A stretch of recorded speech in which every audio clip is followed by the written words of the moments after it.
मोन्या ये गवत काढायला ये. ही जांभळीची झाडं लावलेत आणि 2 झाडांच्या मध्ये ही लावलाय उडीद. आणि उडदाच्या कडेनं पाऊस सारखाच रिपरिप चालू असल्यामुळं का नाही हे बघा बारीक बारीक तण उगवलंय. तर हे बारीक बारीक तण अगोदर काढून घ्यायचं आणि नंतर मग का नाही हे उडदाचे का नाही अशा ह्याच्यात कवळी कवळी पानं काढून आज उडदाच्या पानांची भाजी करायची. तर हे अगोदर भांगलून घ्यायचं. पाऊस आता थोडा थांबलाय तोपर्यंत हे काढून घ्यायचं. तर आता हे उडदाच्या ह्याची कवळी कवळी पानं काढून घ्यायची. हिरवी हिरवी अशी एकदम कवळी असणारी पानं भाजीसाठी घ्यायची.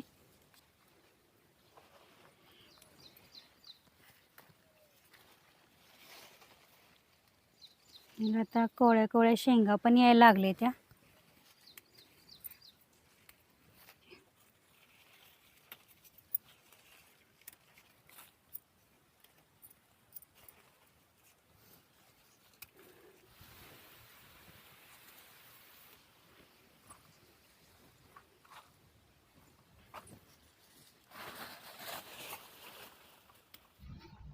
तर आता आपण हे पानं जे काढून आणलेत ना ते आता पानं मी हे धुवून घेतलेत स्वच्छ. आणि हे आता आपण चिरून घ्यायची चांगली बारीक अशी.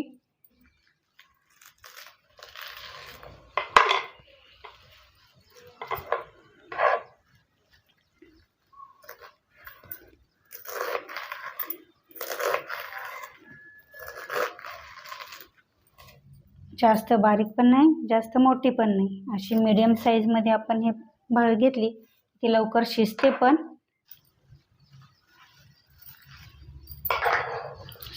एवढी सगळी भाजी आहे ही अशी ह्या पद्धतीनं चिरून घ्यायची. तर ही भाजी आपल्याला फोडणी घालायची तर ह्यासाठी मी अगोदर एक कांदा चिरून घेते.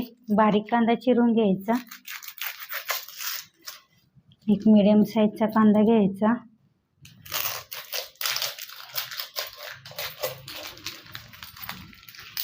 हे आपले घरचेच कांदे असल्यामुळे थोडे मोठे असे कांदे आहेत. हे बारीक बारीक कांदा चिरून घ्यायचा. त्यामुळे लवकर तेलात तो भाजला पण जातो आणि भाजी बरोबर चांगला मिसळून पण येतो. बारीक कांदा चिरून घेतलाय. आता जरा थोडंसं लसूण आणि हिरवी मिरची टाकायची. तर ते पण लसूण सोलून घ्यायचा आणि थोडा थोडा चेचून घ्यायचं. हे आपला घरचा देशी लसूण आहे ते लसूण सोलून घेतलाय मी. यात आपण तर 4 मिरच्या पण घालणार आहे. तर मिरची आणि लसूण एकत्र बारीक करायचं मोठा मोठा आणि फोडणी द्यायची. तरी आता हे मिरची आणि लसूण बारीक चेचून झाले ते आता काढून घ्यायचे.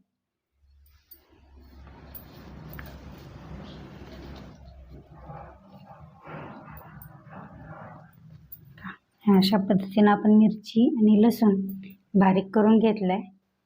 चूल पेटली आहे. तिथं चूल पेटते तोपर्यंत आपण कढई ठेवून घ्यायची. कढई तापली आपली तर तेल टाकून घ्यायचं. थोडं तेल तापून द्यायचं आणि त्यात आपण हे आता बारीक केलेली मिरची आणि लसूण जे आहे ते टाकून घ्यायचं.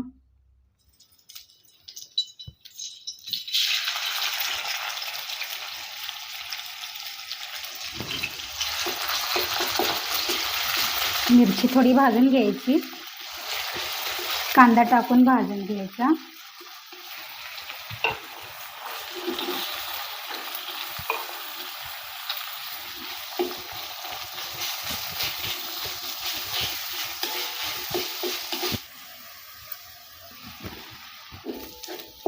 आता आपला इथं कांदा चांगला भाजलाय लालसर कलरवर असं.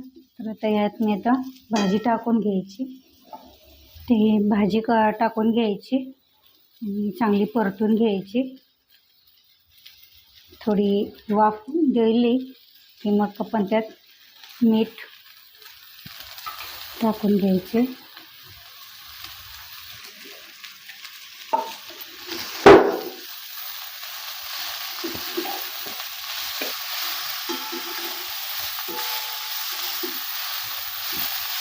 त्या भाजी आपली परतली. त्यात आता मीठ घालून घ्यायचे. आपल्या आवडीनुसार चवीनुसार मीठ घालायचं आणि ह्याला थोडं पाणी घालायचं जेणेकरून ही करपू नये आणि चांगली लवकर शिजावी यासाठी.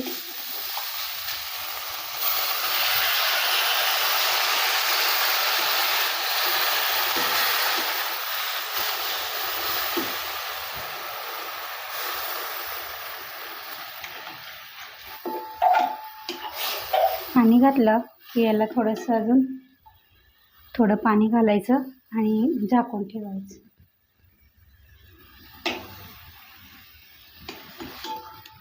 मंडळी, उडदाच्या कोवळ्या पानांची ही भाजी आपल्या गावाकडची पारंपरिक आणि पौष्टिक अशी ही भाजी मानली जाते.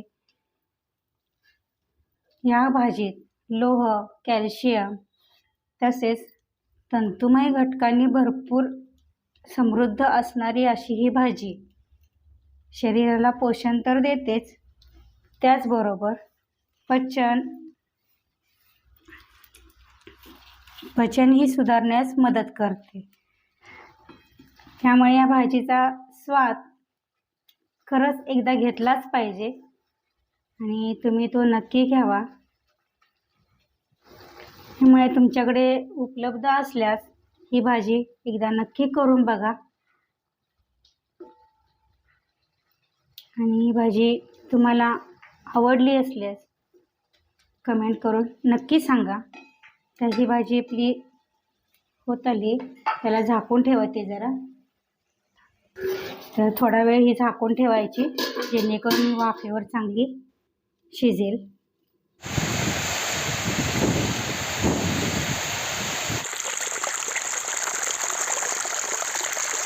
तर मंडळी, आपण ही आता भाजी झाली का बघूया. होत आली आहे तशी. थोडं पाणी राहिलं होतं तर आले बघा, हे शिजत आली भाजी आपली. या भाजीत लोह, आयर्न खूप असल्यामुळे हिमोग्लोबिनसाठी आपल्याला उपयोगी पडते. हिमोग्लोबिन वाढण्यास मदत होते. त्यामुळे ह्या भाजीचा आपल्या आहारात एकदा का होईना पण समावेश करावा. त्याचप्रमाणे ह्या भाजीत कॅल्शियम असल्यामुळे आपल्या हाडांसाठी म्हणा, दात मजबूत राहण्यासाठी मदत होते. या भाजीत ना व्हिटॅमिन ए आणि व्हिटॅमिन सी हे भरपूर असल्यामुळे आपल्या शरीरातील रोगप्रतिकारशक्ती वाढण्यास आणि तसेच डोळ्यांच्या साठीही ह्या भाजीचा उपयोग होतो. भाजीत कमी कॅलरी असल्यामुळे आपल्या वजन नियंत्रणात राहण्यासाठी पण ह्या भाजीचा उपयोग होतो. त्यामुळे आवर्जून एकदा तरी का होईना हंगामात ह्या भाजी करून खायला हरकत नाही. ही भाजीची रेसिपी तुम्हाला कशी वाटली हे आम्हाला कमेंट करून नक्की सांगा.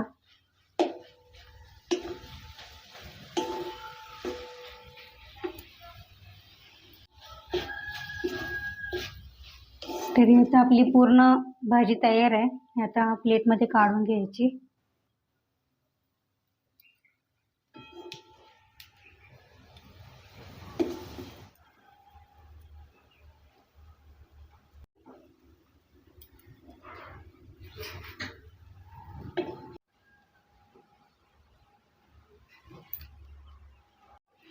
तर आपली भाजी तयार आली आहे.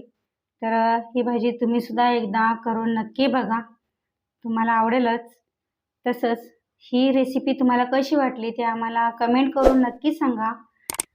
ही रेसिपी तुम्हाला आवडली असल्यास लाईक करा, कमेंट करा आणि अशाच नवनवीन व्हिडिओसाठी आम्हाला सबस्क्राईब करा.